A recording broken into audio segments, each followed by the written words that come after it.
네, 11월 첫째 주 예배 오셨습니다.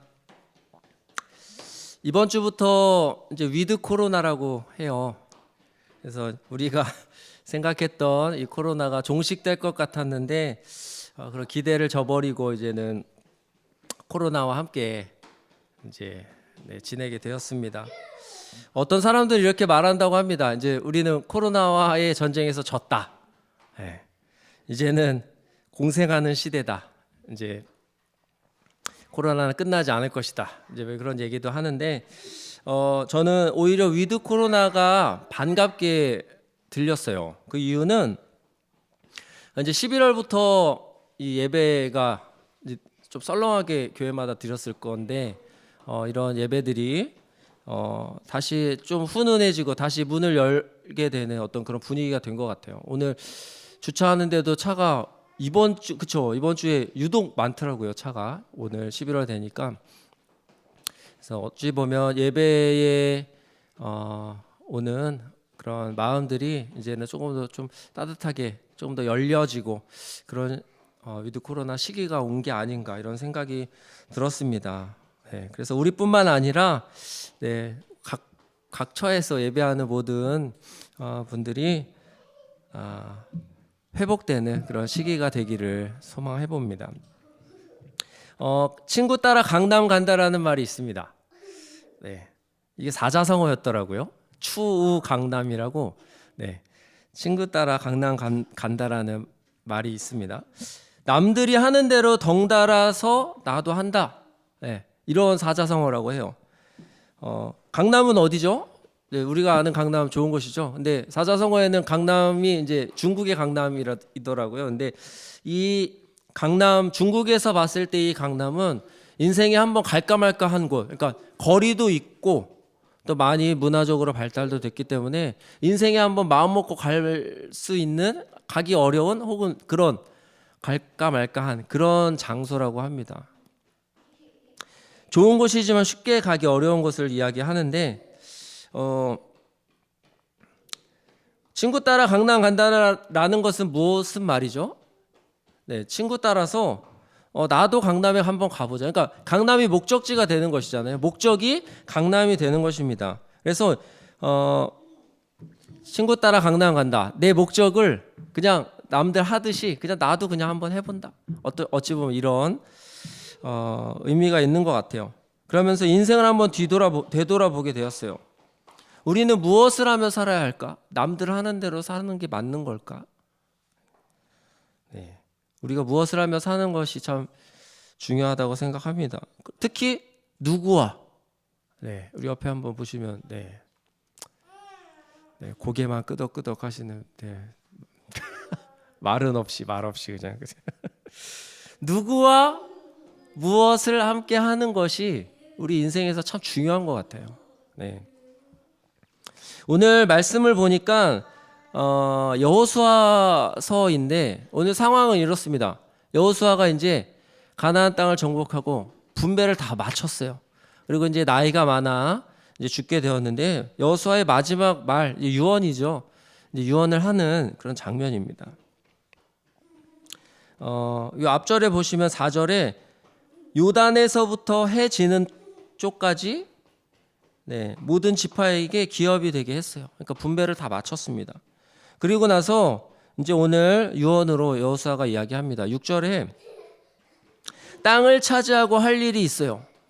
여호수아의 말입니다. 땅을 차지하고 할 일이 있습니다. 어떻게 보면은 기업을 받은 자로서 마땅히 해야 할 일이기도 해요.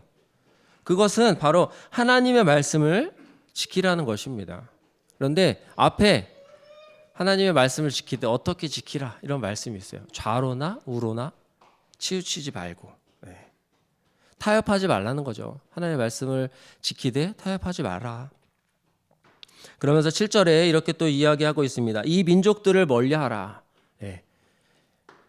이제 이방인들을 이야기하는 것이죠. 이스라엘 사람 구별된 하나님으로부터 이렇게 선택된 민족이 아닌 이방신을 섬기는 이 사람들, 우리가 잘 아는 십계명의 말씀을 여기서 다시 한번 이야기하고 있어요. 이 민족들을 멀리하는데 그 이유가 있습니다. 그들과 그들의 땅에 그들에게 들어가지 말라는 거예요. 뭐죠? 교제하지 말라는 것이죠. 시도조차 하지 말아라. 그들과의 만남 시도조차 하지 말아라. 그들의 신들을 부르지 말아라. 네, 그때는 그들의 신을 부를 어떤 명목이라고 그럴까요? 그런 문화가 있었어요. 가나안 땅에서는 이제 농사를 지어야 되잖아요. 이제 방황을 마치고 만나와 메추라기는 이제 첫 소산을 먹으면서 끝나요. 그러면은 우리가 더 배불리 먹고 더 풍요해지려면 어떻게 해야 되죠? 농사가 잘 돼야 돼요. 그러면은 이방 신들에게 이방인들이 절하듯이 예배하듯이 섬기는 것, 풍요롭게 해주는 그들을 불러야 되는 그런 문화가 있었을 거예요. 그런데 하나님께서 여호수아를 통해서 말씀하십니다. 그들의 신들을 부르지 마라. 그리고 그것들을 가리켜서 맹세하지 말라고 말씀하십니다.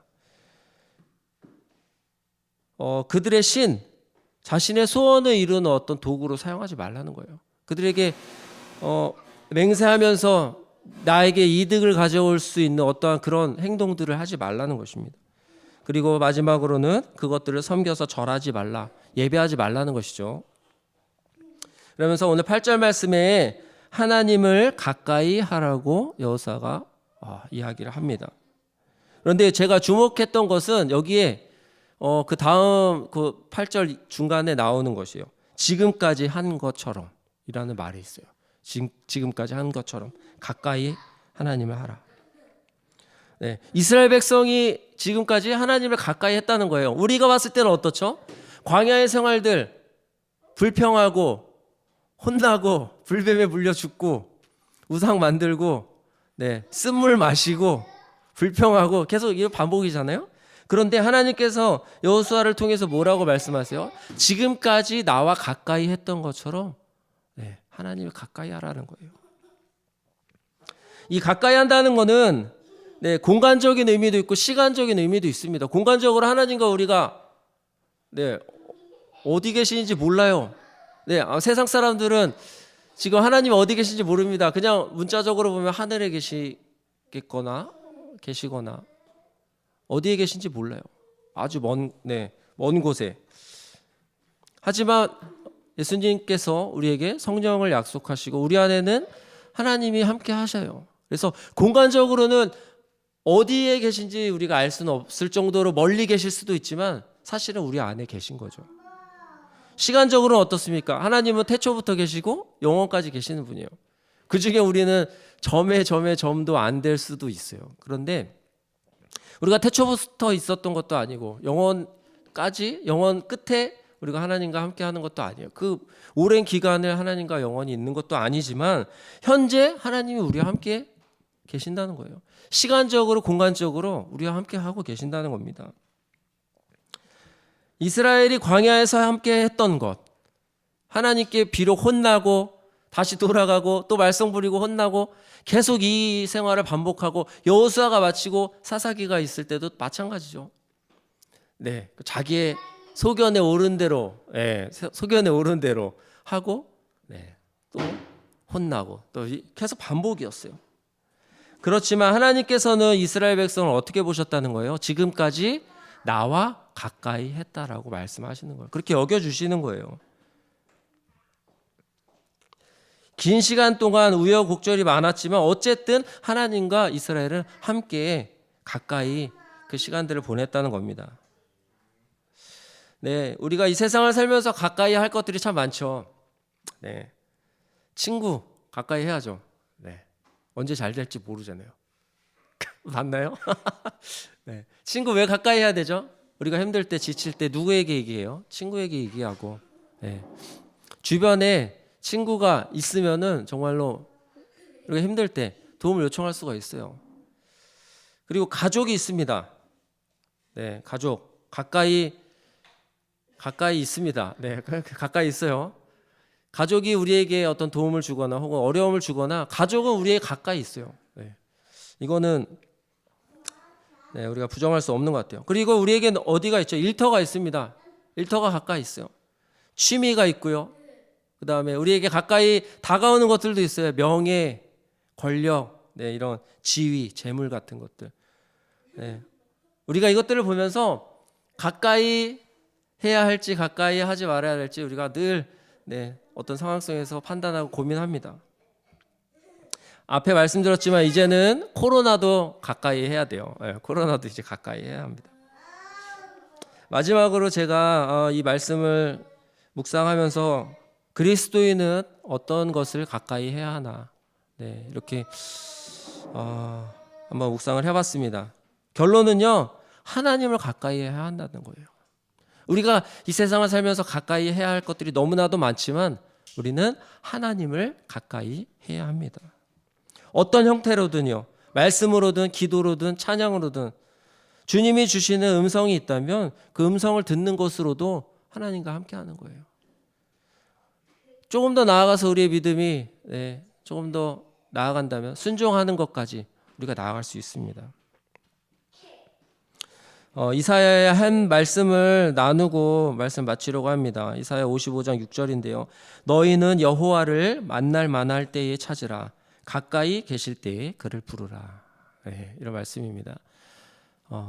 우리의 삶은 어떻게 될지 몰라요. 그러나 우리가 결심하고 하나님과 가까이 하겠다. 하나님과 함께 동행하겠다. 이렇게 마음 먹고 주님께로 나아가고 이 말씀대로 하나님을 부를 때에 하나님께서 늘 우리의 삶에 찾아와 주시고 우리와 늘 동행해 주실 줄로 믿습니다.